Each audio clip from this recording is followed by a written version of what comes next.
Good morning, beautiful children, and welcome back to another chapter of Mrs. Frisby and the Rats of NIMH.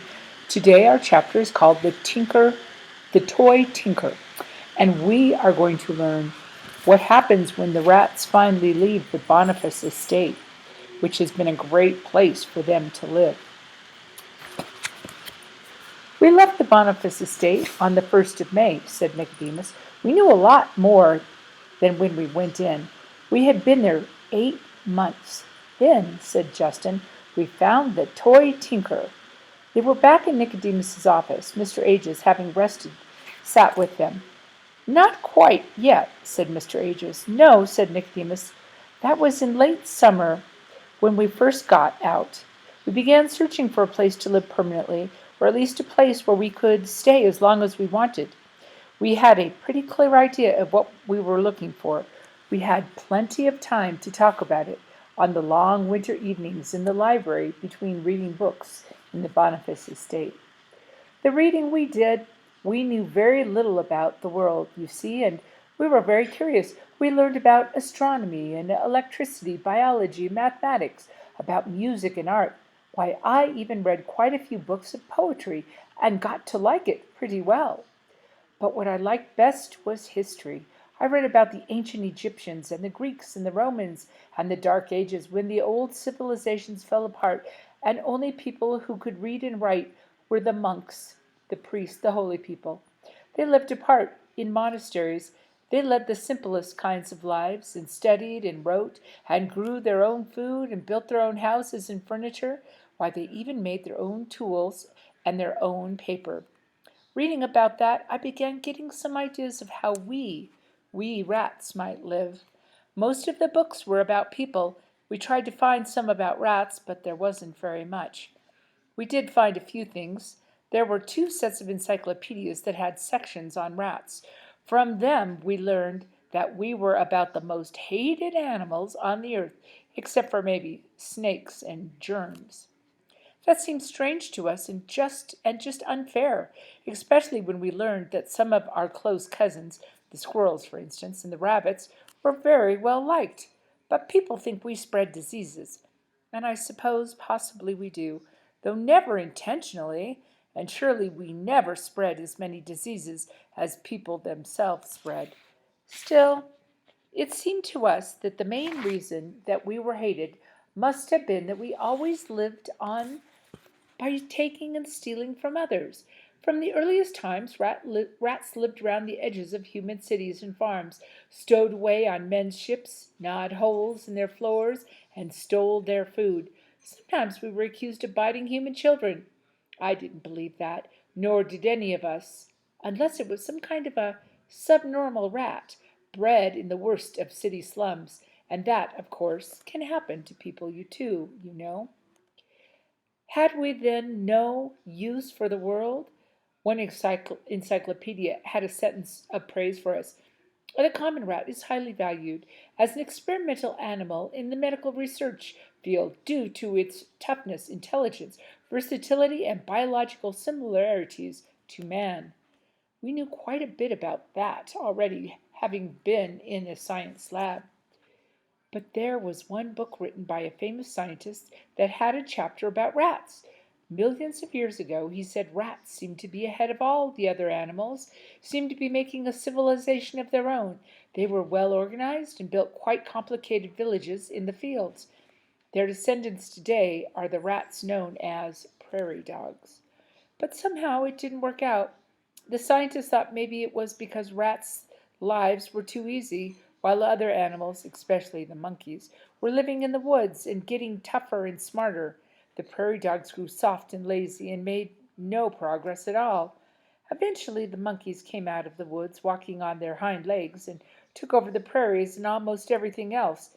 It was then that the rats were driven to become scavengers and thieves, living on the fringes of the world that was run by men. Still, it was interesting to us that for a while, at least, the rats had been ahead. We wondered if they had stayed ahead, if they had gone on and developed a real civilization, what would it have been like? Would rats too have shed their tails and learned to walk erect? Would they have made tools? Probably. though we thought not so soon and not so many. A rat has a natural set of tools that monkeys lack. We've sharp pointed teeth and we never stop growing. Consider what the beavers can build with no tools but their rodent teeth. Surely rats would have developed reading and writing, judging by the way we took to it. But what about machines? What about the cars and the airplanes? Maybe no airplanes. After all, monkeys living in trees must have felt a need to fly, must have envied the birds around them. Rats may not have had that same instinct. In the same way, a rat civilization would probably never have built skyscrapers, since rats prefer to live underground. But think of the endless subways below, below, below. They would have had. Rats would surely have made them. We thought and talked quite a bit about all of this, and we realized that a rat civilization, if one ever did grow up, would not necessarily turn out to be anything like all the human civilizations. Why, the fact was, after 8 months in the Boniface estate, none of us was sorry to move out of it. It had given us shelter, free food, and an education, but we were never really comfortable there. Everything in it was designed for animals who looked, moved, and thought differently from the way we did. Also, it was above ground, and that never felt quite natural to us. So, when we left, we decided that our new home should be underground, preferably, if we could find it, a cave. But where? The thought had we thought hard and studied maps and atlases. There were plenty of those in the study. Finally, we reached some conclusions. To find a cave, we would have to go where there were mountains. There aren't any caves in flatlands, and for food, it would have to be near a town, or better yet, a farm. And so we wanted to find a farm, preferably a big one, with a big barn and silos full of grain near the mountains. We studied the maps some more and more, and it was Jenner, I think, who spotted the area as a good place to look. On the map, a big part of it was covered with lines to show mountains, and across there were written the words Thorn Mountains National Forest. Beneath that, in smaller letters, it said Protected Wilderness Preserve. Bordering this were the mountains, and they turned into foothills, and the map showed rolling country with quite few roads, but hardly any towns, which we thought ought to mean farmland. We were right, of course, as you know. It took us 2 months of steady traveling to get to the Thorn Mountain National Forest, but we found it. We're under the edge of it right now, you see, and there are plenty of caves, most of them never visited by people because people aren't allowed to drive into a wilderness preserve. There aren't any roads in the forest, but only a few jeep trails used by rangers, and airplanes are not permitted to fly over it. We looked at a lot of caves. Some were big and some were small, some were dry, but most of the caves were damp. Before we chose this cave and the farm, however, we found the toy tinkerer.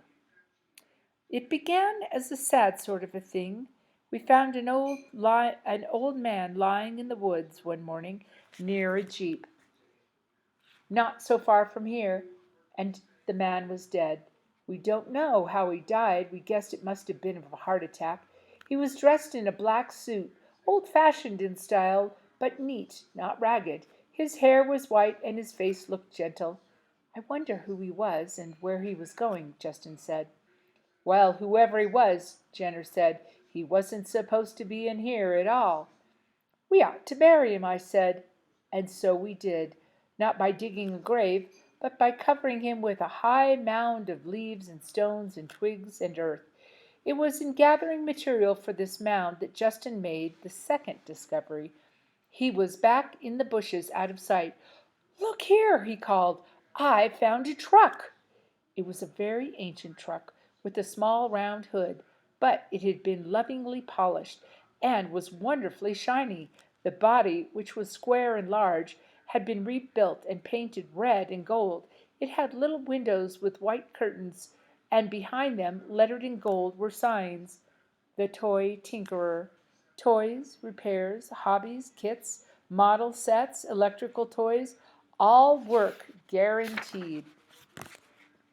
Obviously, the truck had belonged to the old man. He was a peddler.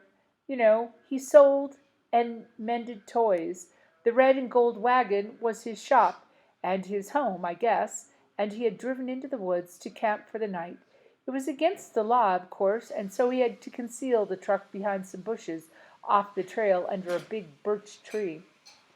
We could see where he had made a campfire, carefully surrounding it with stones and clearing away the brush so that he would not set off a fire.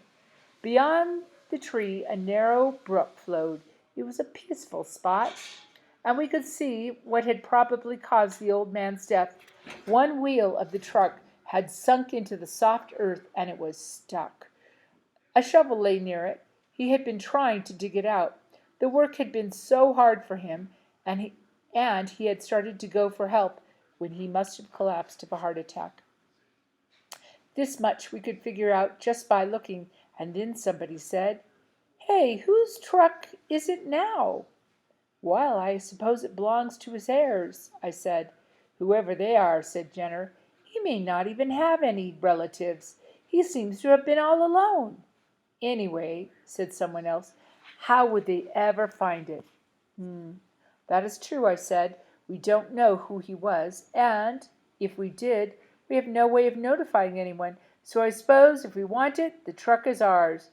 Why don't we see what's inside of it?" That is the end of the toy tinkerer. So when they went to the Boniface estate, they learned how to read, and they learned all about math and science and history. And now they found this toy tinkerer who fixed toys and things. And the toy tinkerer is dead, and now they're going to take the truck. I wonder what useful information the rats are going to find that they can use in this truck. Write and tell me what you think they're going to find and what they're going to do with the information they learn. And have a absolutely fabulous day. I love you all and hope to see you at 10 o'clock.